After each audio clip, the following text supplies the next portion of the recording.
PNG must cut all ties with Australia, a call for true sovereignty. Leaders, citizens, brothers and sisters of Papua New Guinea, we gather today to confront a truth that has haunted us for more than a century, a truth wrapped in deception, betrayal, and colonial arrogance, a truth that must finally set us free. That truth is this: Australia cannot be trusted. For 70 years, from 1906 until our independence in 1975, Australia occupied our land. They ruled over us, not as a nation preparing us for freedom, but as a backyard protectorate, a buffer zone to shield their own interests against Asia. And when that long 70 years ended, what did we inherit? Fragile institutions, weak human capital, limited infrastructure, a society deliberately kept in the dark. 70 years is not a short time. 70 years is enough to transform a barren desert into a thriving nation.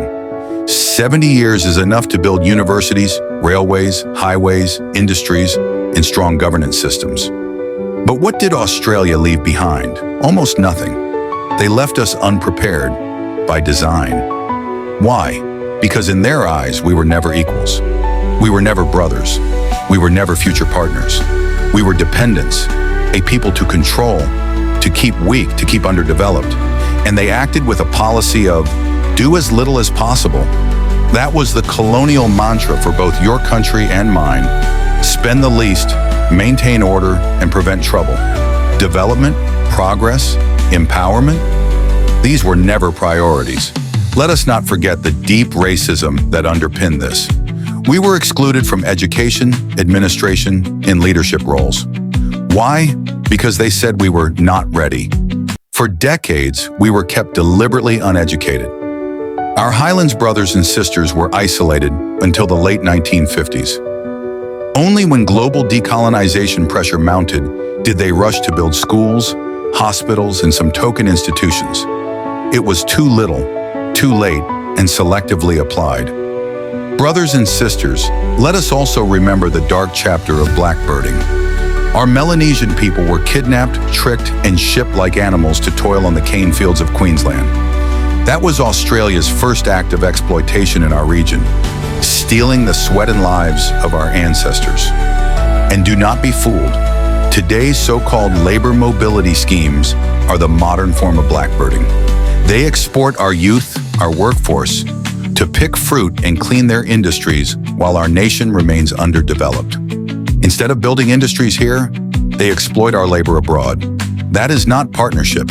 That is exploitation dressed up in a suit. And after independence, has anything changed? No. For 50 years, trade has remained in their favor. We import Australian goods in bulk while they buy little from us.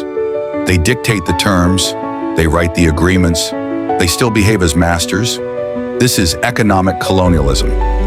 Now they come again with treaties, with MOUs, with sweet promises of defense, trade, and partnership. But let me remind this House, every single treaty with Australia has always been for their benefit, never ours. Their defense white papers left our PNG Defense Force underfunded and degraded. Their so-called aid comes with strings attached.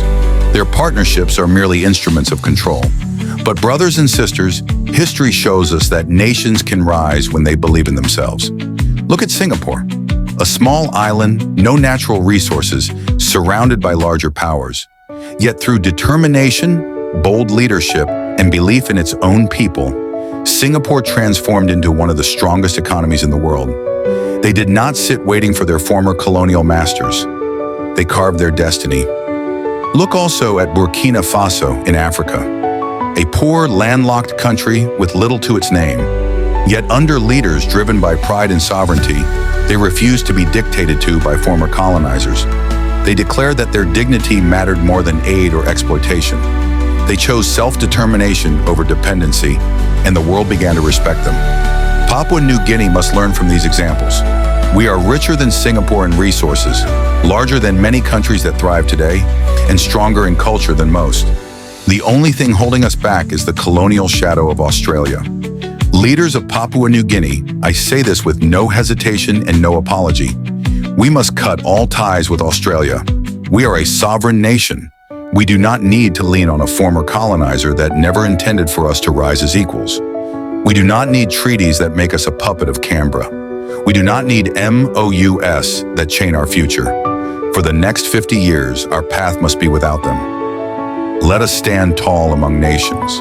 Let us find partners who respect us as equals. Let us build industries with those who do not see us as servants or buffers. Australia underestimated us for 70 years. They dismissed our potential. They despised our independence. They never believed we could build a nation. But look around you. Our people are strong. Our land is rich. Our culture is unbreakable. There is nothing Australian here. What exists today, we are building from scratch with our own sweat, our own wisdom, and our own resilience. So to the government of Papua New Guinea, I say this: never ever trust Australia. Never sign another treaty. Never sign another MOU. Never bend to their promises. Never again let our sovereignty be compromised. To my fellow citizens, I say, stand up, stand firm. Demand from your leaders that we chart a new course, an independent course, free from Australian interference. We owe it to our ancestors who suffered in blackbirding. We owe it to our people who were denied education and dignity. And we owe it to our children who must inherit a nation that stands proud and unchained. 50 years from now, let it be said that this generation of Papua New Guineans drew the line in the sand, that we finally said, enough, Australia out. PNG stands alone, sovereign and strong. Please like, share, comment, and subscribe to PNG Ways Fighting Neo-Colonialism in Greater Melanesian tribes from the mountains of West Papua to the islands of New Caledonia, spreading along the South Pacific Oceans. God bless Papua New Guinea.